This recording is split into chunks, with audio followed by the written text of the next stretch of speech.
Hello students, welcome in next class. So today we will start next lesson, that is bone and muscles. So first of all we will start an introduction. Lesson objectives, इसमें हम लोग क्या पढ़ेंगे? We will study about skeleton, joints and muscles. यानी कि हम लोग का इस चैप्टर में जो टॉपिक क्लियर होने वाला है वो है skeleton, joints and muscles. Okay, so let's start. The combination of bones and muscles make human body to work incredibly. इसका मतलब क्या होता है? Combination of bone and muscles. Human की जो बॉडी होती है ना, वो बोन्स और मसल्स का एक कॉम्बिनेशन होता है. कॉम्बिनेशन का मतलब क्या होता है कि बोन्स और मसल्स ये दोनों आपस में मिलजुल के काम करते हैं, ठीक है, और इनक्रेडिबली मतलब आश्चर्यजनक रूप से ये काम करते हैं, वर्क करते हैं. Bones form the bodies hard strong skeletal framework, will muscles carry out different activities. Bones क्या करता है? बोन्स हमारे बॉडी में हमारे बॉडी को एक हार्ड शेप देता है, एक स्केलेटल फ्रेमवर्क देता है. विल मसल्स क्या करती है? Carry out different activities. हम जितनी भी एक्टिविटीज करते हैं उसमें हमारी हेल्प कौन करता है? मसल्स करती है. और स्केलेटल क्या करता है? स्केलेटल हमारे बॉडी को एक शेप देता है. अगर हमारे बॉडी में स्केलेटल ना होता तो हमारे बॉडी का शेप कैसा होता? हमारे बॉडी का शेप इस तरह से कुछ पड़ा होता जमीन पे. लेकिन चूंकि हमारे बॉडी में स्केलेटल है इसलिए हमारे बॉडी का शेप ऐसा होता है, ठीक है, या कुछ इस तरह का होता है, ठीक है, इस तरह का कुछ शेप हो जाता है, मिल जाता है हमें, ठीक है. तो ये जो शेप हमें मिलता है ये किसकी वजह से होता है? ये हमें स्केलेटल की वजह से मिलता है, ठीक है. ओके, अब हम लोग बात करेंगे skeleton. That what is skeleton? It is a very important lesson. Okay, let's start. The framework of bones that gives shape and support to the body is called the skeleton. What is skeleton? A question that what is skeleton? Skeleton is the framework of bones. पहला skeleton क्या है? Framework of bones है. Okay, अगर आपसे कोई पूछता है कि स्केलेटन क्या है तो skeleton is the framework of bones. Bones का एक फ्रेमवर्क ही स्केलेटन है. ओके, अब इसमें दो लाइन और आपको बताना पड़ेगा कि ये करता क्या है. It gives shape and support to the body. ये हमारे बॉडी को शेप और सपोर्ट देता है. ओके, तो अब आपको समझ में आ गया होगा कि स्केलेटन क्या है. स्केलेटन एक फ्रेमवर्क है बोन्स का. ये क्या करता है? ये हमारे बॉडी को शेप और सपोर्ट देता है. तो ये चीज आपको क्लियर हो गई होगी. आगे चलते हैं. It protects the internal organs. और ये हमारे इंटरनल ऑर्गन्स को प्रोटेक्ट करता है, ठीक है. तो स्केलेटन में आपको सिर्फ इतना बताना है कि ये बोन्स का फ्रेमवर्क है, हमारे बॉडी को एक शेप देता है, हमारे बॉडी के जो इंटरनल ऑर्गन्स हैं उनको प्रोटेक्ट करता है. Okay, bones are the hard structure. Bones क्या होते हैं? एक हार्ड स्ट्रक्चर होते हैं made of living cells and minerals. अब बोन्स जो है वो बनते किस चीज से हैं? वो बनते हैं लिविंग सेल्स और मिनरल्स. यानी कि आपसे एक क्वेश्चन और पूछेगा कि बोन्स आखिर बनते किससे हैं? तो बोन्स बनते हैं लिविंग सेल्स और मिनरल से. इंपॉर्टेंट पॉइंट है बेटा यहाँ पे, ये आप जानते हैं. There are 206 bones of different shapes and sizes in an adult human skeleton. एक एडल्ट ह्यूमन स्केलेटन जब होता है तो उसकी बॉडी में 206 बोन्स होते हैं. Okay,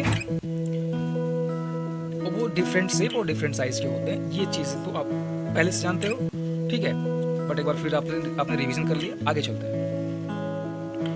bones have their blood supply and nerves. Bones के अंदर क्या होता है? बोन्स के अंदर भी ब्लड की सप्लाई होती है और बोन्स के अंदर भी नर्व्स होते हैं, ठीक है. That is how they grow as we get older. इसलिए जैसे जैसे हमारी एज बढ़ती है वैसे वैसे ये बोन्स भी ग्रो करते जाते हैं। ओके, यानी कि बोन्स के अंदर क्या होता है, नर्व्स होता है, बोन्स के अंदर ब्लड सप्लाई होती है और बोन्स जो है वो ग्रो भी करते हैं। तो ये चीजें क्लियर हो गई होंगी। Many bones in our body are hollow. हमारे बोन्स में हमारी जो बॉडी है उसमें बहुत सारी बोन्स ऐसी होती हैं जो कि हॉलो मीन्स खोखली भी होती है। Okay, long bones of the body contain a jelly like material. हमारा जो लॉन्ग बोन्स होता है हमारी बॉडी में उसमें एक जेली की मटेरियल होता है, वो जेल की तरह होता है जिसको हम बोन मैरो बोलते हैं। बोन मैरो बहुत इंपॉर्टेंट चीज है, बोन मैरो। आपने एक मूवी देखी होगी क्रिस में जो काल रहता है ना, वो काल जो है बोन मैरो लेता है लास्ट में। आपको याद आ रहा होगा तो मैं आपको बता दूं एक बार फिर से, वही बोन मैरो की बात कर रहे हैं हम लोग। ये बोन मैरो क्या होता है, बहुत इंपॉर्टेंट चीज है, थोड़ा समझ लेते हैं। Bone marrow is the body's factory for producing red blood cells and is used for storing fat। जो बोन मैरो होता है वो क्या होता है, हमारे बॉडी का फैक्ट्री होता है। तो आप जानते हो ना, जो फैक्ट्री होता है वहाँ पे चीज़ें प्रोड्यूस होती हैं। तो ये फैक्ट्री क्या प्रोड्यूस करती है, ये प्रोड्यूस करती है रेड ब्लड सेल्स। ओके, ये रेड ब्लड सेल्स प्रोड्यूस करती है और फैट को स्टोर करती है। अब आपसे क्वेश्चन ये बनता है कि बताओ, tell me that what is the work of bone marrow. Bone marrow produce red blood cells and store fat. Okay, the main bones that comprise the skeleton are the skull, rib cage, backbone and 2 pairs of limbs. मतलब जो हमारी main bones होती है उस main bones में कौन कौन सी चीजें आती हैं, वो किन किन चीजों से बनी होती है, जो हमारा पूरा स्केलेटन है वो किन चीजों से बना होता है, वो होता है पहला उसमें आता है स्केलेटन, रिब केज, बैकबोन और 2 पेयर्स ऑफ लिम्स। पूरे स्केलेटन को हम 4 पार्ट्स में डिवाइड करते हैं। स्कल में स्कल 1, रिब केज 2, बैकबोन 3 और 2 पेयर्स ऑफ लिम्स 4। ये 2 पेयर्स ऑफ लिम्स को समझना, ये वर्ड्स को ध्यान देना। यहाँ पे 2 पेयर्स, 1 पेयर में कितने होते हैं, 2, तो 2 पेयर्स में कितने हो गए, 4। यानी कि ह्यूमन बॉडी में कितने लिम्स, 4 लिम्स। अब मैं आपको बता दूं, यहाँ फिगर है देखो, ये 1 और ये 2, ये अपर लिम्स हो गया और ये दोनों जो लेग्स होते हैं इनको हम लोग बोलते हैं लोअर लिम्स, या इसको हिंड लिम्स भी बोलते हैं। इसको हिंड लिम्स बोलते हैं, इसको 4 लिम्स बोलते हैं। ये 1 पेयर हो गया और ये 1 पेयर हो गया, यानी कि दोनों मिलके 2 पेयर हो गए। ओके, तो अब ये आपका लेसन, ये जो टॉपिक है आज आप लोग इस टॉपिक में यहीं तक पढ़ोगे। यहाँ इस फिगर को ध्यान से देख लो, ये आपका बोन है जो कि अंदर से यहाँ पे हॉलो है, जैसा कि अभी आपने पढ़ा, और इसी में होते हैं रेड ब्लड सेल्स। ठीक है, अच्छा, तो अब ये टॉपिक फिनिश हो गया। आपने क्या पढ़ा, आपने पढ़ा स्केलेटन क्या होते हैं, और आपने जाना कि स्केलेटन को कितने पार्ट्स में, मतलब स्केलेटन किन किन चीजों से बना होता है। तो स्केलेटन बना होता है स्कल, रिब केज, बैकबोन और 2 पेयर्स ऑफ लिम्ब से।